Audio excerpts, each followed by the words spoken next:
Pick Your Poison by OnlyForward. It had been a casual offer, nothing more than that. A harmless suggestion, with no idea the extent of harm it would cause. "Hey, kid, want dinner?" Tony had asked, holding out a brown bag with a wince. "I ordered this curry in and it just arrived. I'm not in the mood for eating it right now. Figured I'd at least offer." Peter, who'd have just arrived at the tower, accepted the bag tentatively. He peered into it and breathed in the rich smells of curry. He glanced back to his mentor. "Are you sure? You did get it for you, and you could put it in the fridge." "I'll just have something else later," Tony shrugged, turning back to his work and picking up the soldering iron. Peter grabbed a plate and decanted the portions of curry onto it, grinning as he realised it was decently spicy.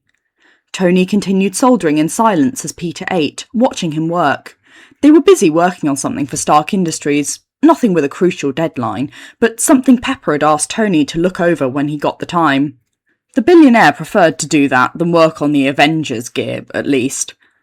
When he was done, he put the plate on the workshop sink and teetered over to the desk to help out with the soldering. Peter lasted about 10 minutes before he put a hand to his head. He was feeling... well, something wasn't quite right, which was weird considering he'd felt perfectly fine before eating. He felt sick and his stomach hurt, and he was just hot all over, but also cold, in the weird way you felt when you were ill, both hot and cold. He blinked and tried to push past it. "Mr. Stark?" Peter coughed when there was a wave of dizziness 5 minutes later that he couldn't ignore. I don't feel great." "You did eat your food quite quickly." Tony peered at him, frowning. He wasn't wrong. Peter had practically wolfed down the whole meal in one, so he could get to work. And it had been so good that he hadn't been able to resist it. "You sure it wasn't just a bit hot?" "No, Peter touched a hand to his forehead, giving some cool relief to the slowly growing headache too. He wobbled, balancing his other hand on the desk to catch himself before he fell, and Tony was immediately on his feet, there to catch him if needed. "Fry?" Tony asked, concerned. His eyebrows knotted. "Boss," Friday replied, "I am under reasonable belief that Peter has been poisoned." "Oh. Huh," Peter thought. "Poisoned?" Tony exclaimed, jerking around to stare at the ceiling where there was a camera. He paused, uncertain, then stared back at Peter for a moment. "As in, the food was bad, right, Fry? Like, food poisoning, stomach bug, etc.? There was a momentary pause before Friday broke the news. "I believe it is the more serious kind of poisoning, boss." "Oh my god." Tony closed his eyes, then opened them again. "Peter, I'm so sorry." "What the hell?" Peter commented to Friday, disheartened. He ignored Tony's apology. This was what being poisoned felt like? This? The slightly woozy, ill-like feeling, as if he'd gotten a very fast onset fever. No immediate collapse, no convulsing on the floor, no being rushed to medbay, nothing frothing out of his mouth. Just some pathetic little fever. "I'll find out the root cause of this, I swear to you, Pete," Tony assured him, misunderstanding completely. "We won't let them get away with this, I can promise you. I'm going to figure this out." "No, I'm not mad. I mean, what the hell? I'm disappointed." Peter shook his head. "It's not... I just feel like I'm sick, like I have a bad cold. This isn't even that bad." "Are you telling me," Tony said slowly, staring at him, "that you're upset, not because you've been poisoned, but because your reaction to it isn't fatal enough for you?"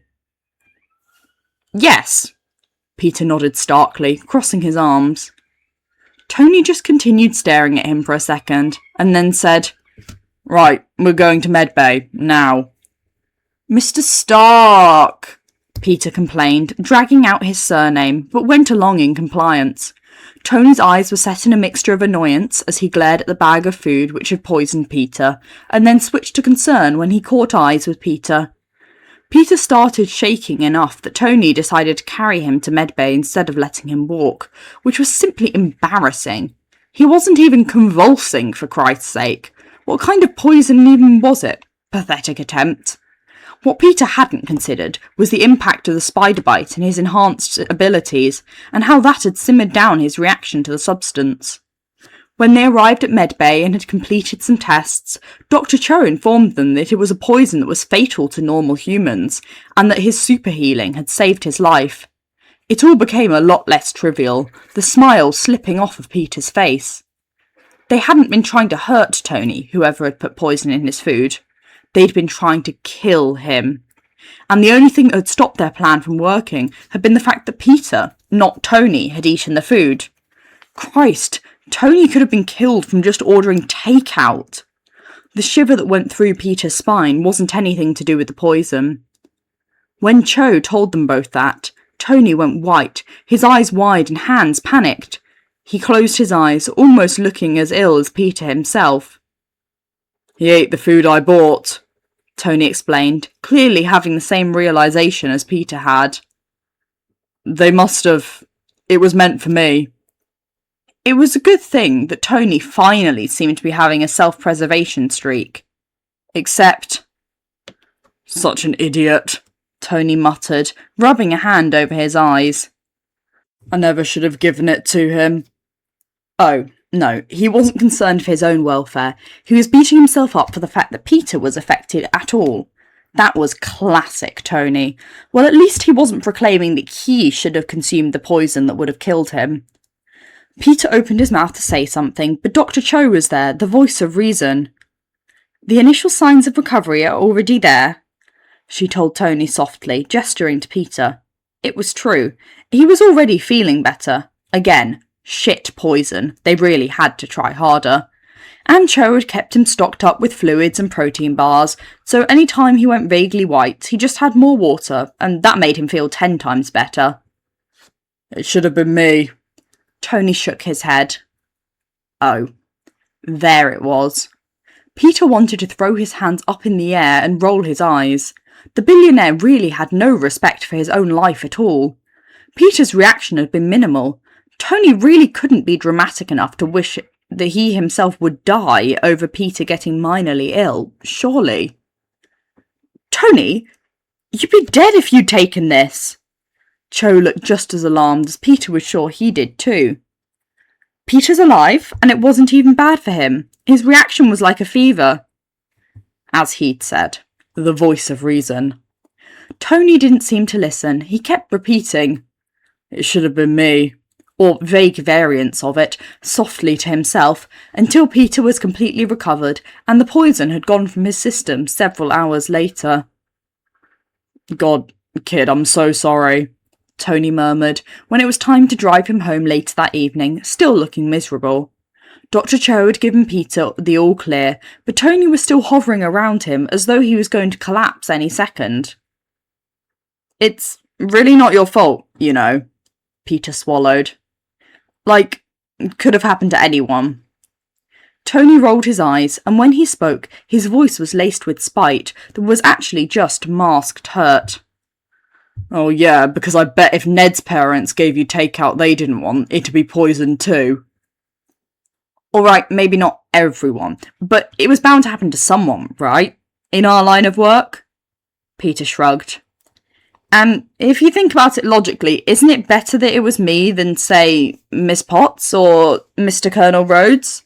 Because, you know, Dr. Cho said it was fatal to normal humans." As Tony clearly had no sense of how much his own life was worth, Peter figured he could appeal to the other people he loved in his life and apply it to that situation. Tony's resolve faltered for a split second, so Peter knew he'd won the point. "I can admit that it is luckier that it was you than them." Tony clenched his jaw. "But I still would have preferred it to be me than any of you."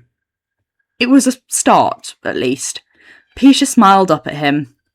"Well, I'm fine, you're fine. We got the Stark Industries work mostly completed, poison ingested and conquered. Until next time. Next time is Friday, right?" "I'll try not to seriously injure you on Friday," Tony sighed, looking tired. Only with your bad puns, Peter grinned as Tony looked offended. Happy pulled up the car, so Peter waved, gripping onto his backpack. Bye, Mr. Stark. Tony smiled too, the soft smile he never seemed to use intentionally. Bye, kid. See you later.